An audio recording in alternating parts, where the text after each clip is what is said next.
नमस्कार विद्यार्थी मित्रांनो, स्वागत आहे तुम्हा सर्वांचं महानोकरी एक्सप्रेस या आपल्या मराठी यूट्यूब चॅनलवर। तर विद्यार्थी मित्रांनो, आजच्या व्हिडिओमध्ये आपण सराव प्रश्नसंच क्रमांक 10 बघणार आहोत। याआधीचे संपूर्ण सराव प्रश्नसंच बघितले नसेल तर बघून घ्या, व्हिडिओच्या डिस्क्रिप्शनमध्ये लिंक दिली आहे। आणि नागपूर उच्च न्यायालय शिपाई भरती या नावाने प्लेलिस्ट बनवली आहे, त्यामध्ये संपूर्ण व्हिडिओ तुम्हाला मिळून जाईल। आणि व्हिडिओ शेवटपर्यंत पाहायचा आहे आणि चॅनलवर नवीन आला असाल तर चॅनलला सबस्क्राईब करून ठेवायचं आहे। तर चला आजच्या व्हिडिओला सुरुवात करूया। तर आजचा आपला पहिला प्रश्न असा असणार आहे, सौर ऊर्जेवर चालणारे देशातील पहिले समवर्ती गाव कोणते आहे? याचे ऑप्शन दिलेले आहे, ए गांधी गाव, बी खंडवा गाव, सी पिंपळगाव, डी मसाली गाव। तर सौर ऊर्जेवर चालणारे देशातील पहिले समवर्ती गाव हे मसाली गाव आहे, म्हणून या प्रश्नाचं उत्तर आहे ऑप्शन क्रमांक डी मसाली गाव।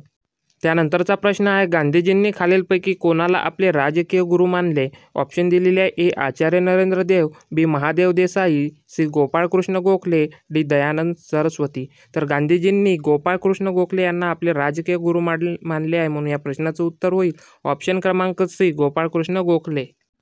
त्यानंतर आहे प्रश्न क्रमांक 3, पहिले राज्यस्तरीय शासकीय अधिकारी मराठी संमेलन कोठे आयोजित करण्यात आले आहे?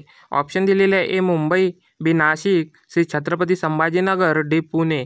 तर शासकीय अधिकारी मराठी संमेलन कोठे आयोजित केले आहे? पुणे या ठिकाणी केले आहे, म्हणून या प्रश्नाचं उत्तर होईल ऑप्शन क्रमांक डी पुणे। त्यानंतर आहे प्रश्न क्रमांक 4, रक्त गोठण्यासाठी खालीलपैकी कोणते जीवनसत्व आवश्यक आहे? ऑप्शन दिलेले आहे, ए जीवनसत्व ए, जीवनसत्व डी, जीवनसत्व सी, जीवनसत्व के। तर रक्त गोठण्यासाठी जीवनसत्व के आवश्यक असते, म्हणून या प्रश्नाचं उत्तर होईल ऑप्शन क्रमांक डी जीवनसत्व के। त्यानंतर आहे प्रश्न क्रमांक 5, बौद्ध वारसा स्थळांच्या संरक्षण आणि संवर्धनासाठी गुजरात राज्य सरकारने कोणत्या देशांसोबत करार केला आहे? ऑप्शन दिलेले आहे, A Germany, B Thailand, C Japan, D Sri Lanka. तर बौद्ध वारसा स्थळांच्या संरक्षण आणि संवर्धनासाठी गुजरात सरकारने थायलंड देशासोबत करार केला आहे, म्हणून या प्रश्नाचं उत्तर होईल ऑप्शन क्रमांक बी थायलंड।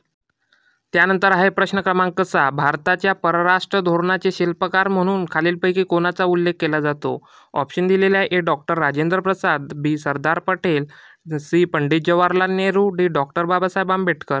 तर भारताच्या परराष्ट्र धोरणाचे शिल्पकार म्हणून पंडित जवाहरलाल नेहरू यांचा उल्लेख केला जातो, म्हणून या प्रश्नाचं उत्तर होईल ऑप्शन क्रमांक सी पंडित जवाहरलाल नेहरू।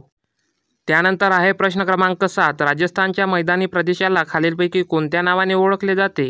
ऑप्शन दिलेले आहे, ए सहारा, बी कलहरी, सी गोबी, डी भारतीय महावाळवंट। तर राजस्थानच्या मैदानी प्रदेशाला भारतीय महावाळवंट या नावाने ओळखले जाते, म्हणून या प्रश्नाचं उत्तर होईल ऑप्शन क्रमांक डी भारतीय महावाळवंट। त्यानंतर आहे प्रश्न क्रमांक 8, भारतीय वृत्तपत्राच्या इतिहासामध्ये वृत्तपत्राच्या अग्रदूत म्हणून खालीलपैकी कोणाचा उल्लेख करतात? ऑप्शन दिलेले आहे, A James Hicky, B Balshastri Jambhekar, C Rajaram Mohan Roy, D Thomas Paine. तर भारतीय वृत्तपत्राच्या इतिहासामध्ये वृत्तपत्राचा अग्रदूत म्हणून जेम्स हिकी यांचा उल्लेख केला जातो, म्हणून या प्रश्नाचं उत्तर होईल ऑप्शन क्रमांक ए जेम्स हिकी। त्यानंतर आहे प्रश्न क्रमांक 9, विश्वनाथ आनंद कोणत्या खेळाशी संबंधित आहे? ऑप्शन दिलेले आहे, ए टेनिस, बी बुद्धिबळ, सी पोहणे, डी क्रिकेट। तर विश्वनाथ आनंद हे बुद्धिबळ या खेळाशी संबंधित आहे, म्हणून या प्रश्नाचं उत्तर होईल ऑप्शन क्रमांक बी बुद्धिबळ। त्यानंतर आहे प्रश्न क्रमांक 10, कोणत्या गव्हर्नर जनरलने 1905 मध्ये बंगालच्या फाळणीची घोषणा केली? ऑप्शन दिलेले आहे, A lord Curzon, B Williams Bentinck, C lord Wellesley, D lord Dalhousie. तर कोणत्या गव्हर्नर जनरलने 1905 मध्ये बंगालच्या फाळणीची घोषणा केली? तर या प्रश्नाचं उत्तर होईल लॉर्ड कर्झन, म्हणून या प्रश्नाचं बरोबर उत्तर काय होईल लॉर्ड कर्झन। त्यानंतर आहे प्रश्न क्रमांक 11, अमर्त्य सेन यांना कोणत्या क्षेत्रात नोबेल पारितोषिक मिळाले आहे? ऑप्शन दिलेले आहे, ए अर्थशास्त्र, बी साहित्य, सी शांतता, डी समाजसेवा।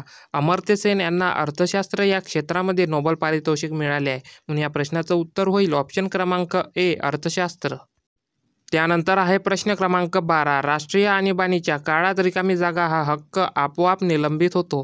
ऑप्शन दिलेले आहे, ए शोषणाविरुद्ध अधिकार, बी स्वातंत्र्याचा अधिकार, सी घटनात्मक उपाय करण्याचे अधिकार, डी वरील सर्व।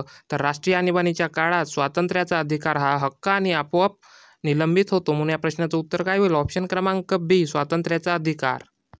त्यानंतर आहे प्रश्न क्रमांक 13. बाऊल हा लोककला प्रकार कोणत्या राज्यात प्रसिद्ध आहे? ऑप्शन दिलेले आहे ए छत्तीसगड, बी पश्चिम बंगाल, सी महाराष्ट्र, डी अरुणाचल प्रदेश. तर बाऊल हा लोककला प्रकार हा पश्चिम बंगालचा आहे, या राज्यामध्ये प्रसिद्ध आहे, म्हणून या प्रश्नाचं उत्तर होईल ऑप्शन क्रमांक बी पश्चिम बंगाल. त्यानंतरचा प्रश्न आहे प्रश्न क्रमांक 14. लोकमान्य टिळकांचे जन्मस्थान व स्वातंत्र्यवीर सावरकर यांची कर्मभूमी असणारे ठिकाण कोणते आहे? ऑप्शन दिलेले आहे ए सिंधुदुर्ग, बी रत्नागिरी, सी रायगड, डी ठाणे. तर लोकमान्य टिळकांचे जन्मस्थान आणि स्वातंत्र्यवीर सावरकर यांची कर्मभूमी असेल रत्नागिरी या ठिकाणाला ओळखले जाते, म्हणून या ठिकाणाचं नाव आहे रत्नागिरी. या प्रश्नाचं उत्तर काय होईल? ऑप्शन क्रमांक बी रत्नागिरी. त्यानंतरचा आहे प्रश्न क्रमांक 15. राष्ट्रीय क्रीडा स्पर्धा 2025 कोणत्या राज्यात आयोजित केल्या जाणार आहेत? ऑप्शन दिलेले आहे ए राजस्थान, बी उत्तराखंड, सी केरळ, डी तामिळनाडू. तर राष्ट्रीय क्रीडा स्पर्धा 2025 हे उत्तराखंड राज्यामध्ये आयोजित केल्या जाणार आहेत, म्हणून या प्रश्नाचं उत्तर काय होईल? तर ऑप्शन क्रमांक बी उत्तराखंड. लक्षात ठेवायचं आहे, राष्ट्रीय क्रीडा स्पर्धा 2025 उत्तराखंड या राज्यात आयोजित केल्या जाणार आहे. विद्यार्थी मित्रांनो, व्हिडिओ आवडल्यास व्हिडिओला लाईक करत चला आणि चॅनलला सबस्क्राईब करा, जेणेकरून अशाच प्रकारचे व्हिडिओ तुमच्यासाठी घेऊन येत राहू. तर चला भेटूया पुढच्या एका नवीन व्हिडिओमध्ये. तोपर्यंत धन्यवाद.